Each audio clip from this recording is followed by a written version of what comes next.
Hello दोस्तों, नमस्कार। मैं विवेक आप सभी का स्वागत करता हूं आज के एक और नए क्लास में।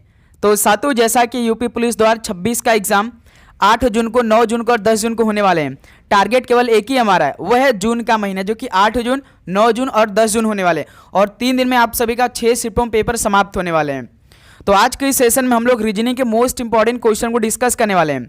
रीजनिंग के पूरे 37 सवाल पूछे जाएंगे, यानी आपके शिफ्ट में 74 नंबर के केवल रीजनिंग के सवाल आने वाले हैं। और इस बार आप सभी का टारगेट होना चाहिए कि रीजनिंग में एक भी सिंगल सवाल गलत नहीं होना चाहिए, क्योंकि रीजनिंग एक ऐसा सब्जेक्ट है, यदि आप लगातार प्रैक्टिस करते आ रहे हैं 37 सवाल, तो समझिए आप 37 का 37 सवाल अपने पेपर में सही करके आएंगे। क्योंकि बस एक बार आपको आ गया सवाल तो आप कभी गलती नहीं करेंगे। तो आज का जो हम लोग रीजनिंग का पहला क्लास करेंगे, मान के चलिए कि ये 74 नंबर में से 32 नंबर का ये क्लास होने वाले हैं। जितने भी हम लोग सवाल को इस क्लास में डिस्कस करेंगे, सारे लॉजिक का प्रश्न आपके पेपर में देखने को मिलेगा, सारे टॉपिक के प्रश्न आपके सिंगल पेपर में देखने को मिलेगा, जो आपका 8 जून से शुरू हो रहे हैं पेपर। तो साथियों, हम आप सभी से रिक्वेस्ट करेंगे कि आप कॉपी पेन लेकर साथ में बैठिए। जितना भी प्रश्न आपके सामने आएंगे, आप सबसे पहले खुद से सॉल्व करेंगे। देखेंगे क्या आप सभी का ये 32 नंबर का सवाल आ पा रहा है नहीं आपसे। जितने भी टॉपिक के प्रश्न करा देंगे आपके पेपर में जरूर आएगा। कुछ 2 से 4 नए सवाल भी आपके पेपर में देखने को मिलेगा, वो भी सवाल आज के सेशन में हम लोग डिस्कस करने वाले बहुत ही शानदार तरीके से। इसलिए पहला प्रश्न आपके सामने है, आप खुद से सोचिए, परखिए, समझिए। अब कॉपी पेन लेकर साथ में बैठिए, उसे सॉल्व करिए। जब आपको उत्तर नहीं आएगा, लॉजिक नहीं मिलेगा, तब आप सोल्यूशन देखिएगा। ओके, तो चलिए आज का पहला प्रश्न के साथ हम लोग शुरुआत करते हैं। पहला प्रश्न आपकी स्क्रीन पर ये रहा, चल रहा है। देखिए, दी गई श्रृंखला में प्रश्न चिन्ह के स्थान पर क्या आना चाहिए। नंबरों का श्रृंखला दिया है 50, 51, 54, 55, 58, ये प्रश्नवाचक चिन्ह है।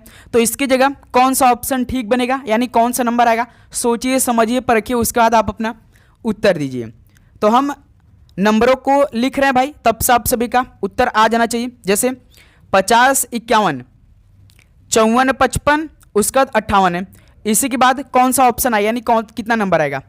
सोचिए, नंबरों को देखिए, ये इसमें क्या लॉजिक लगा है। जैसे देखिए, इसमें लॉजिक 50 से 51, इसमें +1 हो गया है। 54 से 55, इसमें भी +1 हो गया। यदि हम जो लास्ट में 58 है, इसमें +1 करते हैं तो हमारा आंसर आ जाएगा। देखिए ऑप्शन दिया, बिल्कुल दिया। देखिए पहला ऑप्शन, यानी इसमें लॉजिक क्या लगा था, 50 के बाद 51, देखिए +1, 54 से 55 +1, दो का पेयर उठाइए। जैसे 50 से 51, 54, 55, उसी प्रकार 58 के बाद 1 जोड़ेंगे तो कितना आएगा, 59 आएगा, जो कि हमारा पहले क्वेश्चन का ऑप्शन है, बिल्कुल राइट आंसर हो रहे हैं। यदि आपको किसी भी प्रश्न पे डाउट होगा, नहीं समझ में आएगा, तो कमेंट बॉक्स में जरूर बता दीजिएगा। और नंबरों से जो श्रृंखला सवाल पूछा जाता है, कम से कम 4 नंबर के सवाल पूछेंगे आपके पेपर में, तैयार रहिएगा, ठीक है। नेक्स्ट अगला सवाल कॉल करिए, क्वेश्चन नंबर 2 को। एक निश्चित कूट भाषा में कॉम्ब को 2681 के रूप में कूटबद्ध किया जाता है और मोब को, यानी MOBE को 8163 के रूप में कूटबद्ध किया जाता है। तो उस भाषा में ई का कूट क्या होगा।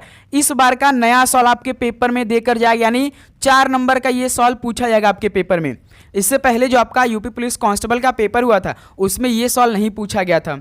इस बार नया सवाल आ चुका है आपके पेपर के लिए, तो इसे आप तैयार के लिए बहुत आसान सवाल है, 1 सेकंड का सवाल है ये, मुश्किल से।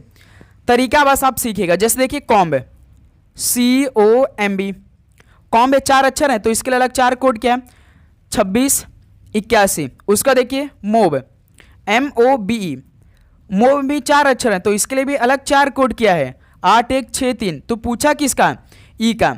जब सिंगल अक्षर का कोड पूछेगा तो आप क्या लॉजिक लगाएंगे, सबसे पहले कॉमन चेक कर लिए। कॉम्ब में तो ई है नहीं, ई तो केवल देखिए इसमें है, मोब वाले में, यानी हमारा जो भी नंबर मिलेगा, जो भी कोड बनेगा ई का, इसी में मिलेगा। जिसमें ई रहेगा उसी में आपका आंसर मिलेगा, इसमें आपका कतई आंसर नहीं होगा। जैसे देखिए इसमें तो हमारा 2, 6, 8 एक में आंसर होगा, नहीं तो ऑप्शन देखिए 1 है, 1 हटा दीजिए, 8 है, 8 हटा दीजिए, 6 देखिए इसमें हटा दिए, बच रहा कौन सा, 3 केवल। तो ई का कोड क्या होगा, 3 होगा। अब देखिए ई के सामने देखिए ई है, लेकिन भाई कभी कभी ई के सामने 3 नहीं देगा, 3 बीच में भी दे सकता है। ध्यान रखिएगा, लॉजिक आप पकड़िए। पहला मेथड तो ये हो गया। दूसरा मेथड क्या आप अप्लाई करेंगे जब सिंगल अक्षर का कोड पूछेगा। तो देखिए पहला तो बिल्कुल बेसिक मेथड है, दूसरा आप एलिमिनेट करेंगे। एलिमिनेट किसको करेंगे, जो कोड हुआ रहेगा। पहले तो ई आपका पूछेगा सिंगल, तो कॉमन चेक करेंगे, कॉमन नहीं मिलेगा क्योंकि देखिए इसमें है नहीं भाई, केवल इसी में। तो अब एलिमिनेट करेंगे हम हर एक अक्षर जो नंबर आपका कोड किया है। जस्ट देखिए कॉम्ब में 6 है और मोब में भी 6 है, तो इसको आप एलिमिनेट कर देंगे। उसका देखिए कॉम्ब में 1 है और मोब में भी 1 है, तो इसको आप हटा देंगे। 8 देखिए कॉम्ब में है और मोब में भी 8 है, तो इसको हटा देंगे। अब बच रहा केवल एक एक नंबर, कॉम्ब में 2 बच रहा है और मोब में 3 बच रहा है। तो हमने आपको क्या बताया, जिसमें जो पूछा रहेगा उसी में रहेगा, उसी में आपका आंसर होगा। तो ई देखिए मोब में है तो इसी में आपका आंसर होगा। 3 देखिए बच रहा है ना, तो ये बी ऑप्शन आपका परफेक्ट आंसर हो जाएंगे। ओके दोस्त मेरे, सभी को समझ में आया? तो ऐसे आप इस सवाल को सॉल्व करेंगे, ध्यान रखिएगा, ठीक है। अब देखिए नेक्स्ट अगला सॉल्व कॉल करिए क्वेश्चन नंबर 3 को। यदि 25 अगस्त 2006 को शुक्रवार था तो 25 अगस्त 2018 को सप्ताह का कौन सा दिन था? आप प्रीवियस ईयर का पूरा पेपर उठा लीजिए, ऐसा कोई भी सिंगल शिफ्ट नहीं होगा जो कि ये सवाल आपके पेपर में नहीं पूछा गया, और इस बार ऐसा नहीं होगा कि आएगा नहीं, हर शिफ्ट में ये सवाल आप सभी से पूछा जाएगा। आज के इस क्लास में ये सवाल आपको समझिए कि 2 नंबर फ्री में देकर जाएगा, गारंटी है। जैसे देखिए 25 अगस्त है, 25 अगस्त 2006 को शुक्रवार था, यानी फ्राइडे हम लिख लेते हैं, ठीक है। उसके बाद पूछा क्या है भाई, 25 अगस्त 2018 को सप्ताह का कौन सा दिन होगा? अब सॉल्व करिए, सोचिए दोस्त मेरे। सबसे आसान मेथड बताएं, देखिए जब इस तरह का सवाल है तो जो कॉमन मिले उसको काट दीजिए आप। जैसे देखिए 25 को काट दीजिए, अगस्त को काट दीजिए, ठीक है। अब देखिए ये जो साल है 2006 और 2018, तो आप इसमें जोड़ना है 2006 से 2018 कितना आया होगा भाई? इसमें 12 साल जोड़ेंगे तभी तो 2006 में, इसमें 12 जोड़ेंगे तभी 2018 बनेगा, यानी कितना साल हो गया? 2006 से 2018 आने में 12 साल हो गया। अब आपको एक और काम देखना है, 2006 से लेकर 2018 के बीच में कितने लीप ईयर होते हैं मेरे दोस्त। पहले तो 2006 से लेकर 2018 के बीच में टोटल 12 साल हो रहे हैं। अब इसमें 2006 से लेकर 2018 के बीच में कितने लीप ईयर हो रहे हैं? इसमें ध्यान रखिएगा पूरे 3 लीप ईयर हो रहे हैं। 2006 से लेकर 2018 के बीच में 9 जो है ऐसे साधारण वर्ष होते हैं, यानी नॉर्मल ईयर होते हैं, लेकिन इसमें 3 लीप ईयर होते हैं मेरे दोस्त। तो अब देखिए 12 + 3 आप जोड़ेंगे, टोटल कितना हो जाएगा? 15। अब ना आप क्या करें, इस फ्राइडे में जो 25 अगस्त 2006 को फ्राइडे था, तो इसी जो आपने 2006 से 2018 तक आपने 12 जोड़ा, प्लस इसमें लीप ईयर भी ऐड करना है। तो 2006 से 2018 के बीच में 3 लीप ईयर है, तो 12 3 15 हो गया। अब इस 15 में आपको फ्राइडे जोड़ देना है, फ्राइडे में 15 दिन आगे बढ़ाना है। अब देखिए 15 का दिन मतलब कितना हफ्ता, कितना दिन? 2 हफ्ता 1 दिन। कैसे? क्योंकि एक हफ्ता में 7 दिन, तो 7 7 14 दिन, 2 हफ्ता हो गया, यानी फ्राइडे, अब उस फ्राइडे एक और फ्राइडे, फिर अगला फ्राइडे। अब लेकिन इसमें एक और जोड़ेंगे क्योंकि 15 दिन, तो फ्राइडे के बाद एक और जोड़ेंगे, अगला दिन कौन आएगा? सैटरडे आएगा, यानी शनिवार होगा मेरे दोस्त। तो 25 अगस्त 2018 को सप्ताह का कौन सा दिन होगा? शनिवार हो जाएगा। तो सी ऑप्शन इस सवाल का ना बिल्कुल परफेक्ट आंसर हो जाएंगे। ओके दोस्त मेरे, तो ऐसे आप सभी को सवालों को सॉल्व करना जब इस तरह का सवाल आपके पेपर में आएगा तो। ओके, किसी प्रकार का डाउट, किसी भी प्रश्न पे डाउट है तो कमेंट सेक्शन में जरूर बताइएगा। ओके दोस्त मेरे, अभी टेंशन नहीं लेंगे, आपको इस तरह का बहुत सारे सवाल हम करा देंगे, आपको आ जाएगा अच्छी तरीके से। ओके, अब आगे बढ़ने से पहले सबसे पहले तो आप लोग यूपी पुलिस एग्जाम 2026 की तैयारी करें, तो ये 10 टेस्ट सीरीज का पीडीएफ अपने पास मंगाइए और उससे अच्छी तरीके से तैयारी करिए। इसमें आप सभी को लगभग 1500 नए क्वेश्चन मिलेंगे। जैसे आपके एक सेट में 38 प्रश्न जीके के आने वाले हैं, 37 प्रश्न हिंदी के आने वाले हैं, 38 प्रश्न मैथ के और 37 प्रश्न रीजनिंग के। तो आपको हर एक टेस्ट में ऐसे ही सीक्वेंस वाइज हर एक पार्ट में क्वेश्चन मिलेगा, तो आप सभी को खुद इसे सॉल्व करना है, तैयारी करना है। इसके अलावा हम आप सभी को अलग से संपूर्ण GK plus UP GK, Hindi, math, reasoning plus current affair के विथ डिटेल सोल्यूशन के साथ क्वेश्चन प्रोवाइड करेंगे। मिलेगा आपको कैसे? ये नंबर आपको दिखाई दे रहा है ना, इस पर आप सभी को व्हाट्सएप मैसेज करना है। जैसे आप व्हाट्सएप मैसेज करेंगे आपको 1 मिनट में सारा क्वेश्चन मिल जाएगा, लेकिन आपको इसके लिए मात्र 50 रुपीज़ पे करना पड़ेगा। मात्र 50 रुपीज़ में सारा क्वेश्चन आपके पास होगा, तो जल्दी करिए भाई, समय नहीं है। 5 अप्रैल हो चुका है, आपका पेपर 2 महीने 4 दिन 3 दिन में शुरू होने वाला है। ओके, अपनी तैयारी हम लोग बहुत ही शानदार तरीके से करें, आप दिल से तैयारी करें। मैं देख रहे हैं आपका रिस्पॉन्स बहुत अच्छा रहा है, तो उस पर आप खरा उतरिए। इस बार अपने बदन पे भाई वर्दी लीजिए किसी भी हाल सूरत में, ठीक है। अब देखिए क्वेश्चन नंबर 4, फ्रेंचाइज शब्द के प्रत्येक अक्षर को वर्णमाला क्रम में बाएं से दाएं व्यवस्थित करके एक नया शब्द बनाया गया है। नए बने शब्द से बाएं से पांचवा अक्षर और दाएं से तीसरा अक्षर के बीच अंग्रेजी वर्णमाला श्रृंखला में कितने अक्षर हैं? दोस्त मेरे, जैसे ही आपका फ्रेंचाइज लिखा है,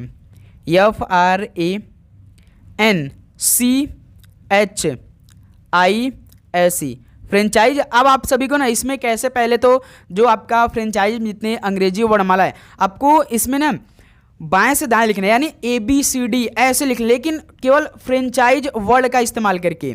तो सबसे पहले देखिए ए आएगा, क्योंकि ए से शुरुआत होता है। उसके बाद बी है नहीं तो इस कौन आएगा? सी आ जाएगा। डी नहीं है, ई है तो ई है। एफ है, बिल्कुल है, एफ है।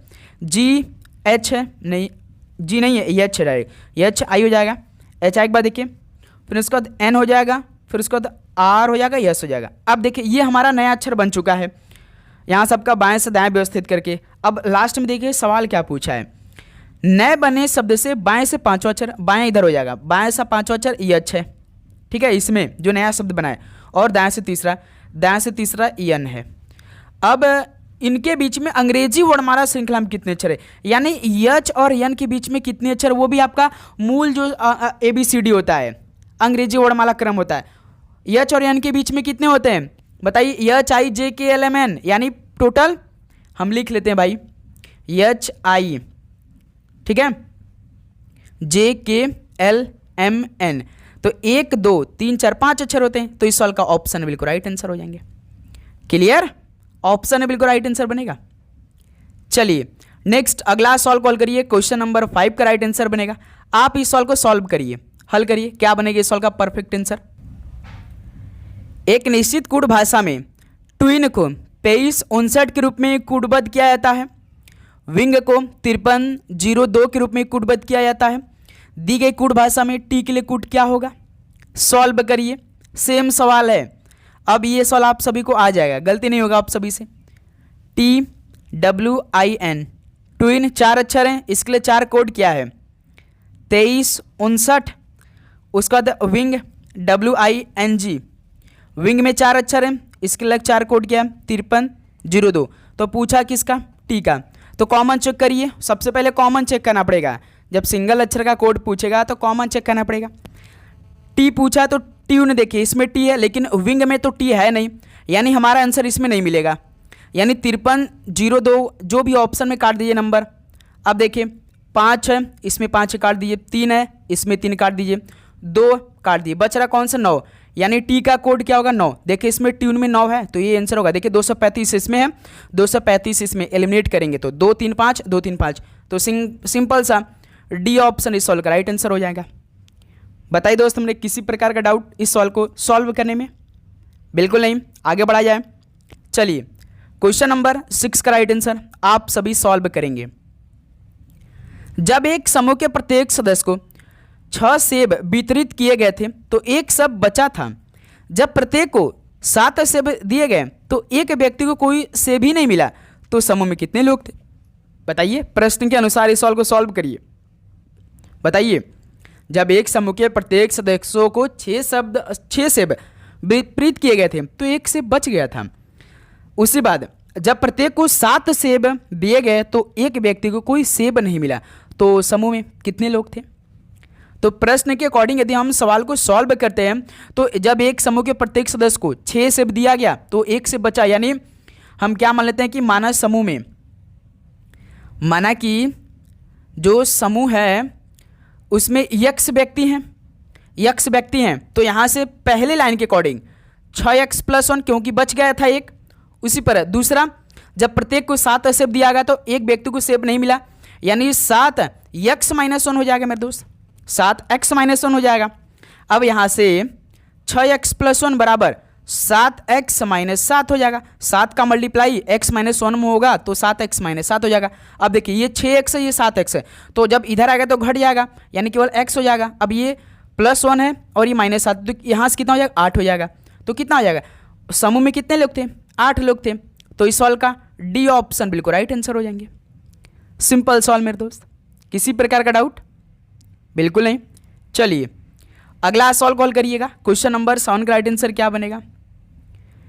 यदि किसी निश्चित भाषा में सेंटर को VXGMIV के रूप में कूटित किया जाता है तो उसी कूट में बेटर को किस प्रकार कूटित किया जाएगा? सॉल्व करिए। कोडिंग डी कोडिंग का मान के चलिए 6 नंबर का सवाल आपके पेपर में आने वाले हैं। हल करिए, क्या बनेगा इस सॉल्व का राइट आंसर। सेंटर का कोड इतना क्या है, तो बेटर का कोड आप सभी को बताना है। सोचिए, समझिए, परखिए, कॉपी पेन का इस्तेमाल करिए। जैसे CENTER सेंटर, इसका कोड VXGMIB। तो दोस्त मेरे हमेशा याद रखिए, आपको ए से लेकर जो जेड तक अक्षर है, सबसे पहले तो आपको हर एक अक्षर का नंबरिंग मालूम होना चाहिए, उसका अपोजिट मालूम होना चाहिए, तभी आप सवालों को सॉल्व कर पाएंगे। हम लिख रहे थे तो हमारा दिमाग लग गया इसमें क्या लगा है। जस्ट देखिए, C का उल्टा X, E का उल्टा V, T का उल्टा G, N का उल्टा M, R का उल्टा I, E का उल्टा V। तो इसमें तो बस क्रॉस करके अपोजिट किया है हर एक अक्षर का। E का उल्टा X, C का उल्टा X जानते हैं, E का उल्टा V जानते हैं आप लोग, GT रोड, T का उल्टा G होता है, N का MN, NM कैसे भी आप याद किए होंगे, RI BE। तो देख लीजिए भाई, सेम लॉजिक आपको बेटर में इस्तेमाल करना है, क्रॉस करके केवल उल्टा लिखना तो हर एक अक्षर का। सभी क्लियर। आप देखिए लॉजिक क्या था, जैसे बेटर पूछा है BETTER, तो उल्टा करना है सिंपल सा ऐसे ही। अब E का उल्टा भी आप सभी को मालूम होगा, B का उल्टा Y मालूम होगा, GT रोड, T का उल्टा G, T का उल्टा G, और R का उल्टा I, E का उल्टा भी। देखिए BYGGIB, BYGGIB, BYGGIB, C option. तो 7 का C ऑप्शन बिल्कुल राइट आंसर बनेगा। बताइए किसी प्रकार का डाउट? बिल्कुल नहीं। चलिए नेक्स्ट अगला सॉल्व को हल करते हैं। क्वेश्चन नंबर 8 का राइट आंसर क्या बनेगा। इस श्रृंखला में अगला शब्द ज्ञात कीजिए। नंबरों का श्रृंखला दिया है, इस सॉल्व का राइट आंसर आप सॉल्व करेंगे। बताइएगा आप लोग।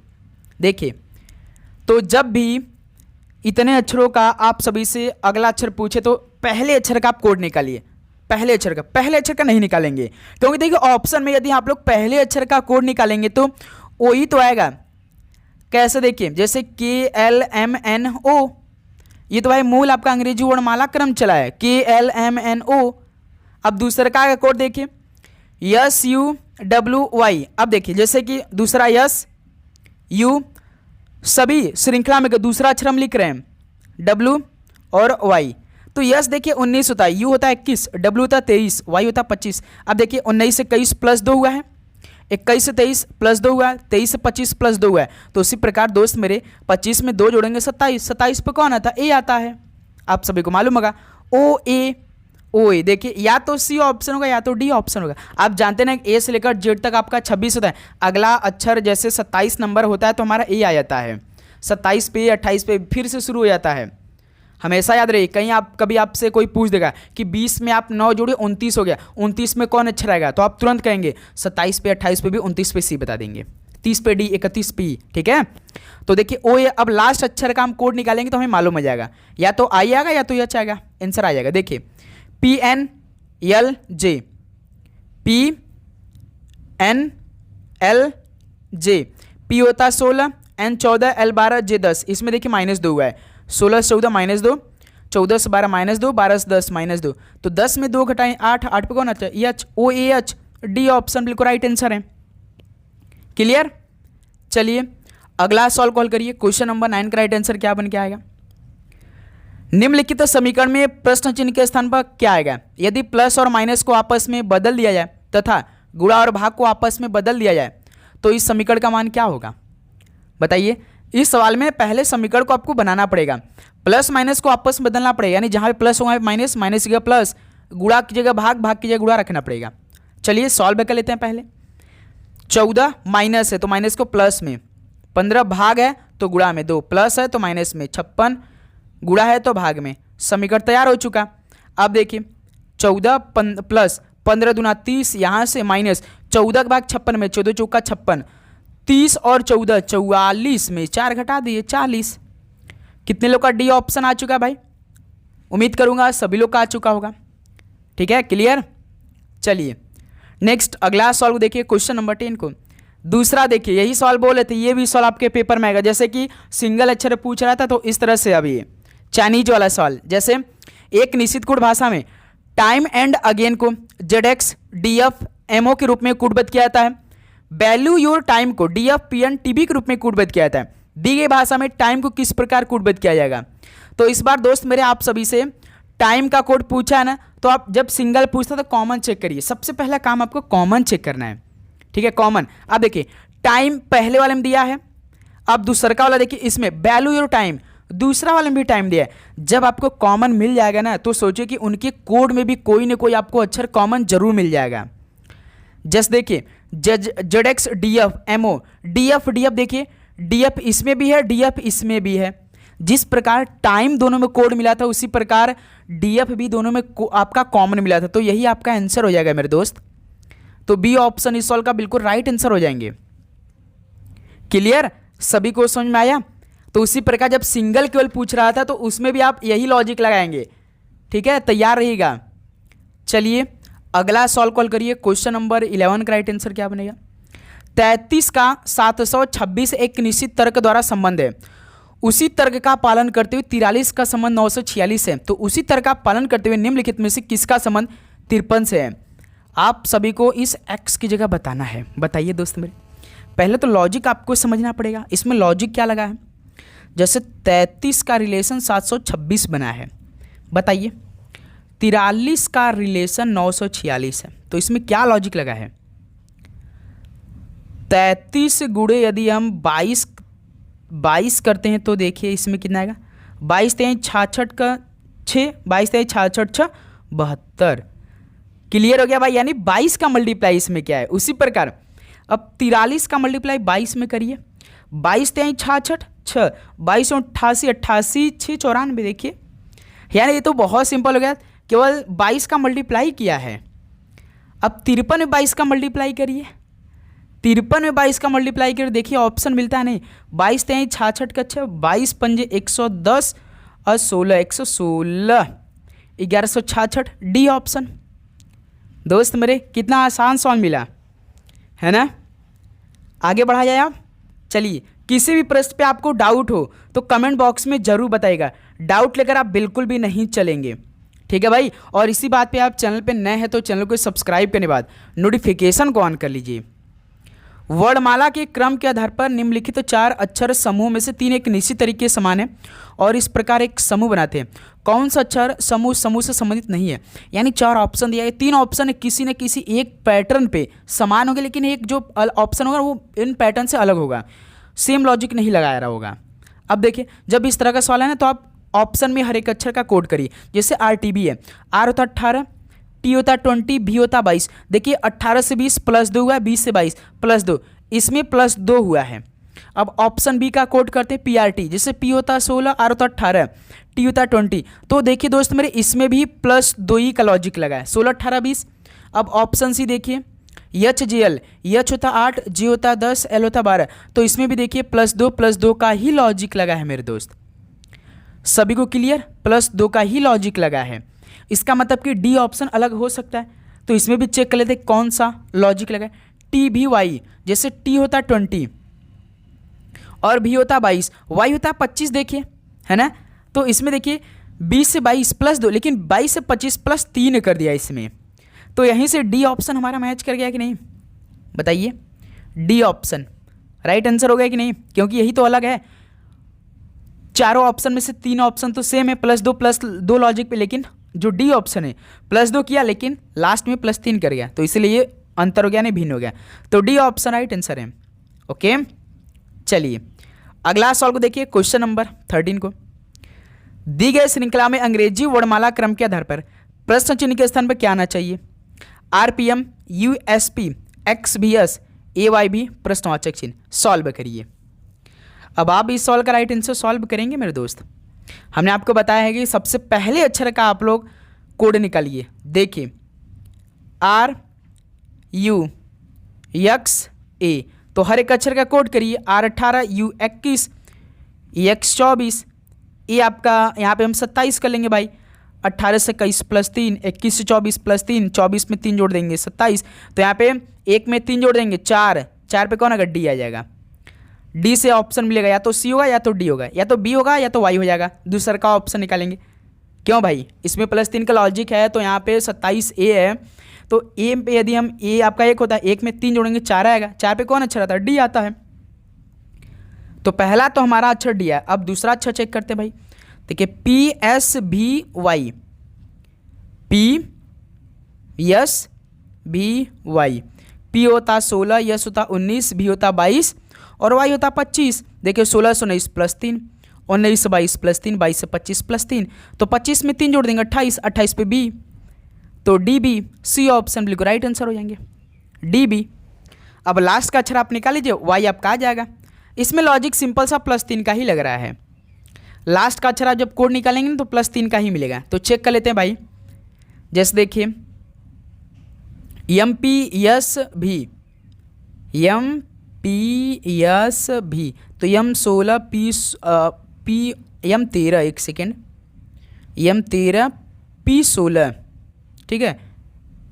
यहाँ से M पहले हम लोग ठीक से लिखते 13, P16, यस 19, B 22, तो 13 + 3 16, 16 + 3 19, 19 + 3 22, 22 में 3 जोड़ देंगे 25, 25 पे कौन था Y, देखिए DBY, तो C ऑप्शन मिल गया कि नहीं, क्लियर हुआ। चलिए अगला सॉल्व देखते हैं। क्वेश्चन नंबर 14 का राइट आंसर क्या बन के आएगा। अब इस सॉल्व का राइट आंसर आप सॉल्व करेंगे।